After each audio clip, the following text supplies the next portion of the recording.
नरेंदम फणेंदम सुरेंदम अधीशम सतेंदम सुपूजे भजे नायशीसम मुनिंदम गणेंदम नमो जोड़ी हाथम नमो देव देवम सदा पार्श्वनाथम नमो देव देवम सदा पार्श्वनाथम नमो देव देवम सदा पार्श्वनाथम। देवादिदेव पार्श्वनाथ भगवान की, परम पूज्य आचार्य चक्रवर्ती आचार्य श्री शांति सागर जी महाराज जी की, परम पूज्य आचार्य श्री विद्यासागर जी महाराज जी की, परम पूज्य आचार्य श्री बसुनंदी जी महाराज की, अहिंसामयी जैन धर्म की महानुभाव साधर्मी बंधुओं, वर्तमान में एक बहुत बड़ा प्रश्न है जिसका समाधान आज तक किसी को नहीं मिला। हर व्यक्ति जीवन की खोज में है। जीवन क्या है? जीवन क्या है यदि यह समझ में आ जाए तो जीवन जीने का मतलब भी समझ में आ जाएगा।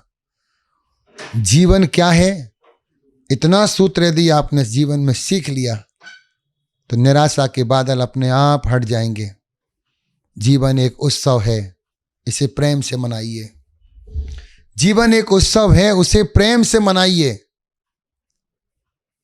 और जीवन एक गीत है, इसे जी भर के गाइए। जीवन एक संघर्ष है, जी जान से सामना कीजिए। और जीवन एक सपना है, इसे प्यार से साकार कीजिए। जिंदगी के बीच में जीवन का पड़ाव होता है और जिसके पास में जीवन है वो ए बन है। तनाव मुक्त जीवन जिए। तनाव मुक्त जीवन में जो आनंद आता है वह आनंद की अनुभूति कई सुखों के पलों से बहुत भारी हुआ करती है। व्यक्ति का जीवन सुबह से लेकर शाम तक तनाव में रहता है। छोटा बच्चा देखा 5 साल का तनाव में, 15 साल का बच्चा तनाव में, 35 साल का युवा तनाव में और 65 साल का वृद्ध तनाव में। इस तनाव की जिंदगी को जीना बंद कीजिए। जो जीवन के पल हैं, इन पलों का आनंद लीजिए, क्योंकि ये पल द्वारा नहीं आते हैं, ये द्वारा नहीं मिलता है। एक ही बार जीवन में आनंद आता है। कल का दिन है किसने देखा, कल का दिन है किसने देखा, आज का दिन हम खोएं क्यों। और जिन घड़ियों में हंस सकते हैं उन घड़ियों में रोएं क्यों। अरे जब रोना होगा तब रोएंगे, लेकिन अभी से रोने का बहाना छोड़ दीजिए। हर किसी के सामने गिड़गिड़ाना बंद कर दीजिए। कभी पैसे के लिए, कभी सम्मान के लिए, अरे कभी स्वाभिमान के लिए भी जियो। स्वाभिमान से जीने वाला व्यक्ति कभी निराश नहीं होता है। भगवान बाहुबली का जीवन स्वाभिमान का था, लेकिन भरत चक्रवर्ती का जीवन अभिमान का था। राम का जीवन स्वाभिमान का था और रावण का जीवन अभिमान का था। कंस का जीवन अभिमान का था और कृष्ण का जीवन स्वाभिमान का था। कभी स्वाभिमान में जी करके देखिए, बड़ा आनंद आएगा। ये पैसा, ये रूप, ये पद, ये प्रतिष्ठा बीच में आकर के हमारे जीवन का आनंद खत्म कर देते हैं। तनाव मुक्त किस चीज का तनाव है? अरे जो काम 1 साल बाद होना है, 6 महीने बाद होना है, उसे अभी क्यों सोच करके परेशान है। आज बच्चा देखो तो पढ़ाई के लिए परेशान, इंसान देखो तो व्यापार के लिए परेशान, वृद्ध देखो तो अपने पीछे की जिंदगी को जो देख करके आया, भोग करके आया, वह सोच सोच करके परेशान है कि अगला पल क्या होगा। इसलिए वर्तमान में जीना सीखिए। यदि भूत में जिएंगे तो निराशा आएगी, चिंता होगी, और यदि आगामी जीवन जीने का प्रयास करेंगे, जो काम नहीं होना है उसे सोच करके करेंगे तो कभी आगे नहीं बढ़ पाएंगे। मेरे भाई, जीवन को टेंशन से मुक्त कीजिए, चिंताओं से मुक्त कीजिए। कभी कभी दुख में भी सुख खोज लिया करो। सुख में दुख तो हर व्यक्ति खोजता रहता है, लेकिन आप दुख में से सुख निकालिए। चीज वही है। यदि गर्मी में कोई आपके सामने हीटर लगा देगा, आप तब जाएंगे तो आप चाहते एसी लग जाए, और ठंडी के समय में यदि कोई एसी चालू करता है तो आप चाहते नहीं भैया थोड़ा गर्माहट हो जाए। इसलिए जीवन में केवल मीठा मीठा नहीं, कभी नमकीन भी खाना चाहिए। कभी जीवन में सुख ही सुख ना देखें, कभी जीवन में दुख भी आना चाहिए। सुख और दुख से मिला हुआ जीवन ही जिंदगी जीवन कहलाता है। आप टेंशन मुक्त होइए, क्योंकि जो होना है वो होना है, जो कल होना वो आज होना, जो आज हुआ वो कल भी हो सकता है। इसलिए आप कल का इंतजार ना करें, आज के वर्तमान को जीने का प्रयास करें। जो व्यक्ति वर्तमान को जीता है वही व्यक्ति अपना भविष्य भी निखार लेता है। भविष्य को निखारने के लिए वर्तमान को खराब मत कीजिए। कई व्यक्ति कल के इंतजार करते करते वो अपने आज के दिन को खो देते हैं। इसलिए आज का दिन आज कीजिए, कल का कम कल कीजिए, और जो हो चुका है, ज्ञानी व्यक्ति कभी भूत का शोक नहीं मनाता। ज्ञानी व्यक्ति कभी पिछली बातों को देख करके शोक नहीं मनाता। मेरी बात का ध्यान रखना, ज्ञानी व्यक्ति कभी शोक नहीं करता है, क्योंकि एक समय में यदि उसने कर्मों का बंध किया है तो अगले पल में वो कर्मों की निर्जरा भी कर सकता है। जो पाप उसने किया है वो एक महीने का पाप, एक साल का पाप, वो एक क्षण में प्रायश्चित लेकर के खत्म कर सकता है। जैसे कपड़ा कितना भी गंदा हो, कितना भी मैला हो, एक बार साबुन लगाते ही बिल्कुल साफ हो जाता है। प्रायश्चित एक साबुन है, आलोचना एक साबुन है अपनी आत्मा को निखारने के लिए। गलती हो जाएगी, गलती हो जाएगी, इतना मत सोचिए, जब हो जाएगी तब देखेंगे। व्यक्ति पुण्य करते करते कभी भी पाप में भी लिप्त हो जाता है। वह ज्यादा पापों से बचने का नाटक करता है, इसमें पाप उसमें पाप उसमें पाप, पाप बोलते बोलते कभी वह पुण्य की क्रिया भी छोड़ देता है। आचार्यों ने बोला है, जीवन को इतना साफ जियो कि आपका जीवन देख करके सामने वाला व्यक्ति प्रेरित हो जाए। आप मंदिर इस प्रकार जाइए कि मंदिर से निकलते ही आपके अंदर में उत्साह पैदा हो। मंदिर इस प्रकार जाइए कि आपको देख करके दूसरा व्यक्ति मंदिर जाने को तैयार हो जाए। भाई कहाँ से आए मंदिर? अच्छा मंदिर, अरे भाई मंदिर में तो बड़ा आनंद आता है, ऐसा मन लगता है, ऐसी भगवान की मूर्ति देख करके ऐसा लगता कि बैठे रहो, उठने का मन नहीं करता है। वह व्यक्ति बोलता है ऐसा आनंद तो मैं आज तक नहीं आया। जो व्यक्ति कभी भगवान का अभिषेक करने नहीं गया है, यदि वो अभिषेक करता है वो अहो भाग हो जाता है उसका। वह सोचता है ये पल तो जीवन में कभी प्राप्ति ही नहीं हुआ, ये पल तो जीवन में कभी मिला ही नहीं, कहां पड़े।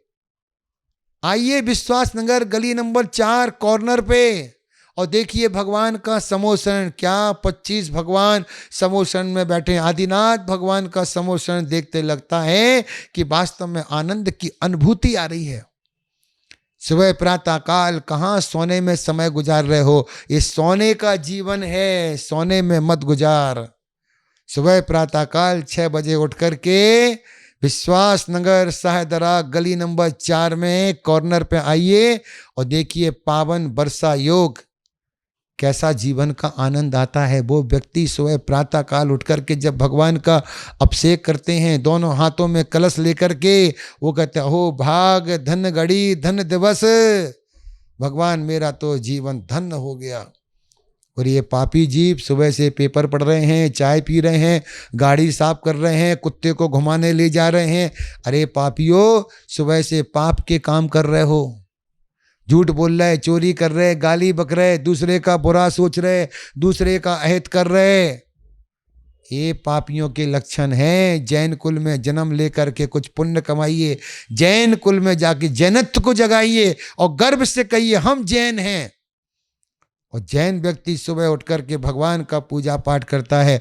जो व्यक्ति भगवान का पूजा पाठ करता है वह कभी टेंशन में नहीं जीता, चिंता में नहीं जीता, कभी अभाव में नहीं जीता, कभी अभाव की जिंदगी नहीं जीता।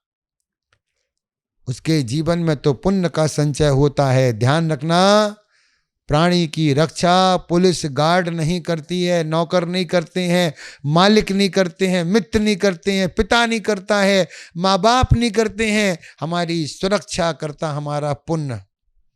और जब तक पुण्य का संचय नहीं होगा, आप कितने भी प्रयास कर लीजिए, आपका काम सफल नहीं होगा। क्योंकि जब जेब में पैसा होगा तो मेला देखने का आनंद होगा, और नहीं तो फिर देखते जाइए और चले जाइए। जैसे संसार में आए वैसे चले जाइए। यदि आपकी जेब में पैसा होगा तो घूमने का आनंद अलग ही आएगा। आप सामान खरीदो या ना खरीदो, जेब में पैसा है तो आपकी जेब भरी है।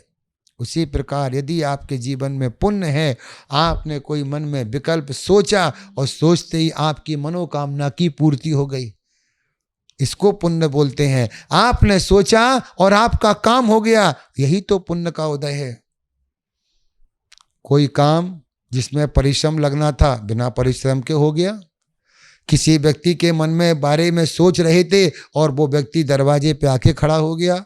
आपने सोचा कि कल ऐसा काम करेंगे और वहाँ से टेलीफोन आया, वहाँ से मोबाइल की घंटी बजी और उन्होंने कहा भाई साहब आपका काम हो गया। आप बोले गजब भाई, इतना जल्दी काम हो गया। यही तो पुण्य करता है। पुण्य का काम है जैक, जैसे जैक लगा देते हैं और काम हो जाता है, उसी प्रकार पुण्य अपना काम करता है। इसलिए सुबह प्रातः काल उठ करके भगवान का पूजन कीजिए, साधुओं की सेवा कीजिए, स्वाध्याय कीजिए, जाप कीजिए, ध्यान कीजिए और स्वाध्याय बनाएं। देव पूजा गुरु उपासति स्वाध्याय संयम तपा दानश्चेति गृहस्थराणाम षट्कर्माणि दिने दिने। इस श्रावक के 6 कर्तव्य होते हैं। 6 कर्तव्य करने वाला व्यक्ति कभी जीवन में दुखी नहीं हो सकता है। और ध्यान रखना, जैन कुल में जन्म लेने वाला व्यक्ति कभी दुखी नहीं होगा, और दुखी है तो जैन नहीं है। जैन कभी दुखी नहीं होता, दुखी है तो वो जैन नहीं है, कहीं ना कहीं से भटका हुआ है। अपने प्रभु में, अपने परमात्मा में आस्था बनाइए, भगवान का दर्शन प्रतिदिन कीजिए, क्योंकि भगवान के दर्शन से भी हम पुण्य कमाते हैं। साधु को आहार दे करके पुण्य कमाते हैं, भगवान की पूजा करके पुण्य कमाते हैं, सील उपवास करके पुण्य कमाते हैं। पुण्य का संचय करेंगे, हमारी गाड़ी बिना ब्रेक की चलती जाएगी, कोई रुकावट नहीं आएगी बीच में। पुण्य हमारा सहाय होता है, पुण्य हमारा मार्गदर्शक होता है। और पुण्य जब आगे आगे चलता है तो व्यक्ति पीछे पीछे चलता है, और जब पापी चलता है तो उसके पीछे पाप चलता है। जहाँ जाओगे वहीं अड़चन पैदा करेगा, जहाँ जाओगे वहीं दिक्कत परेशानी करेगा। और जब आप चलते, जब पुण्य आगे चलता है तो वह आपका रास्ता साफ करता जाता है और आप अनुकूलता का आनंद लेते जाते हैं। जीवन इसी का नाम है। जीवन को रो करके मत गमाइए, चिंता में गमाएंगे तो रोना पड़ेगा। जीवन को आनंद का उत्सव बनाइए। जीवन एक उत्सव है, उसे प्रेम से मनाइए। जीवन एक गीत है, उसे जी भर के गाइए। जीवन एक संघर्ष है, जी जान से सामना कीजिए। और जीवन एक सपना है, इसे प्यार से साकार कीजिए। बोले महावीर भगवान की जय। टेंशन एक अभिशाप है, इससे दूर रहें, दूर रहने का प्रयास करें, तभी आनंद आएगा। जय महावीर।